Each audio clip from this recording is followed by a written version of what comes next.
The HTC Droid Incredible was first introduced in 2010 and was available exclusively through Verizon under 3G CDMA network. Now, seeing how this is an old Android locked to a specific carrier, you'd think after a factory reset, you should be able to set up the phone normally, right?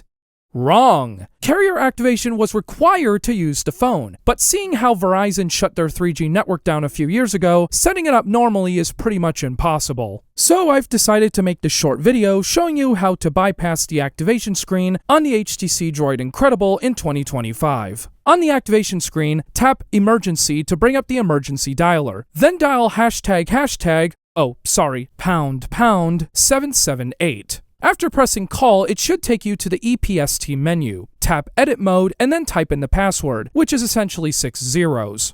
On the next screen, tap NAM Settings. This is where you can change your mobile identification numbers among other fields. The most important numbers we need to change are MIN1 and the MCC. So first, change MIN1, which is a 7-digit number, to all zeros. Next, change the MCC, or mobile country code, from the default 310 to all zeros. After you've done that, go back, hit the menu key, and tap Commit Modifications. The phone will then reboot, however, you'll still get that activation screen. What I didn't show you was that on my device, the mobile directory number cannot be changed directly. Thankfully, there is a Windows application from Google's Code Archive called the CDMA Workshop tool that allows me to do just that. I recommend using the Beta V2 version of CDMA DevTerm, as that's the one that worked well for me.